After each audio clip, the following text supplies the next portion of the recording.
with that, why don't we get to the club? Because when you have these signature series events, there can be movement.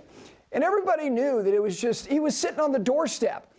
He was sitting there at that velvet rope, kind of like, the ladies were in Knocked Up, and the guy's going, I can't let you in, Christopher Rayton. Come on. He didn't say he was too old. You know the lines, you know the scene. Christopher Rayton, you're in the club, man, and you have earned your way into the club. He wins the Truist Championship, but beyond that, in terms of whether it's a team event or not, finished tied for second at the Zurich Classic, making cuts, whether it be the Players or the Masters, and even though he shot 77 at Augusta National on Sunday, he's earned his way. Open up the rope and let him in. At number 4, this is a guy who was the only 3-time winner on the PGA Tour and didn't have a particularly good week at Quail Hollow. But nonetheless, Matt Fitzpatrick with those 2 wins, not to mention the second at the Players as well, the playoff win over Scottie Scheffler at the RBC Heritage. He's in the club. I mean, how good do you have to be? And he's number 4. At number 3, he's the Masters champion. He's only got 6 starts, and even though he was not in contention, even though I thought he was set up heading into the weekend, and then just had one of those days. Awful chipping, short pitching, putting day on Saturday. But I thought that his iron play and his driving of the golf ball, he just was taking lines at Quail Hollow that were ungodly. And that's why I think that he's knocked the rust off, and he is going to be a load to deal with at Aronimink, and that is Rory McIlroy at number 3. At number 2, he is the number 1 player in the world, and it is hard for him to not be in the top 5. He's got 3 seconds. He's got the win. He's not currently number 1 in the FedEx Cup standings, but he's having an excellent putting season.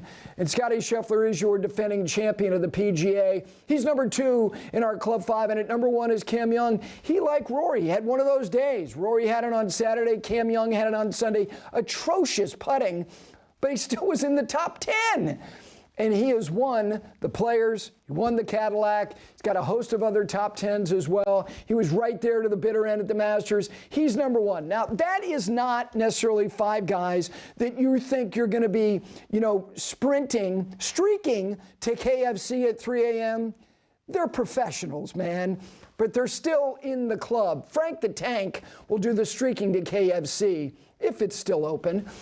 Let me just say this before we get to the top of the hour, because Taylor Zarzour is going to join me, as is Mark Brooks, who won this championship, as is Trevor Immelman, who has history, not exactly, it's great history, because he made his way to the end of an important championship when he was a Ute. But I'm just wondering, and I'll ask him what he remembers most about Aronimink when he got his first look at it when he was just a junior golfer. They're with me in the second hour. If you look at this season, and even though Christopher Rayton, it's a more modest trend line, that has really been the story of men's professional golf this year, is that I'm not saying you could see Christopher Rayton coming in terms of him winning, but he's been building. And that's why I get to some other players like Ludvig Åberg, who, despite having, the forgettable Sunday at the Players Championship, he shot 66 yesterday, and he was my pick, and he finished tied for 8th in Charlotte.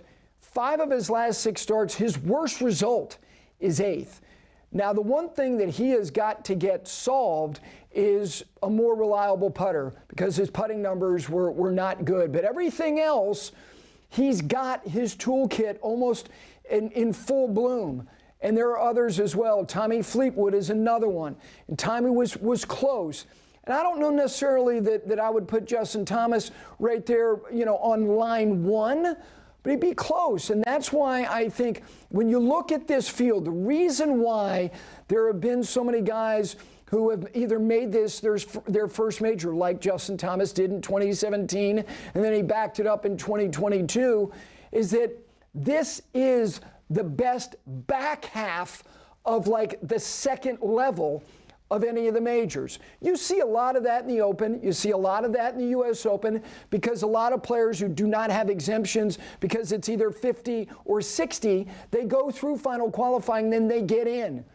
This is the deepest